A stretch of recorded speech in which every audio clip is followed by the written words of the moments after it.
This is a VCH Sports Wildcat Report from Jacksonville, Florida.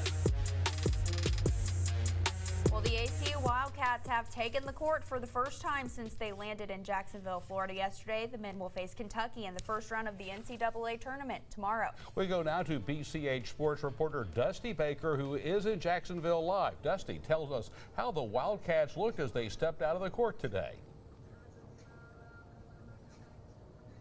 Thank you, David. Well, first of all, I did not expect what I saw today. It was a very loose bunch out there on the court. Something that I thought would happen would they'd be a little more wide-eyed. That just makes sense considering this is their very first time on this big stage. But despite all the big cameras and all the people around them, they still managed to be the same Wildcats team that we've seen all year long, really, including Coach Golding, who we saw diving for basketballs on the court. He even had a little rug burn, if you will, on there. So they're having fun out there. They're keeping it loose. They don't look like they're playing Kentucky tomorrow, but sure enough, you know that they'll be locked in come tomorrow when they do take on the Wildcats. All right, thanks, Dusty. Now, yesterday you told us one of Kentucky's key players, P.J. Washington, might be injured. Any update on that situation today?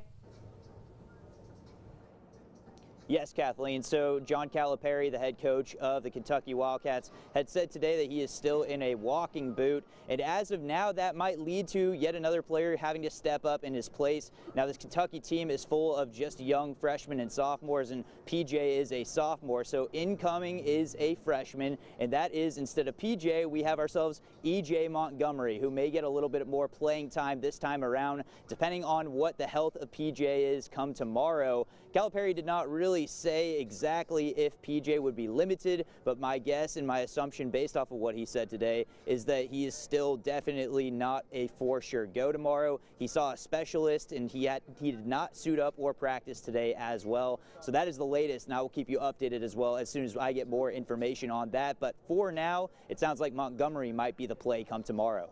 All right, Dustin, you're doing a great job out there in Florida, so have fun and keep it up for us. Hey, thanks, Kathleen. I will see you guys at 6 p.m. Reporting in Jacksonville, Florida for BigCountryHomepage.com Sports, I'm Dusty Baker. Back to you in the studio, I should say. All right, thanks, Dusty. Now, while these athletes are taking the court, they're also taking on the title of role model for young Abilene athletes.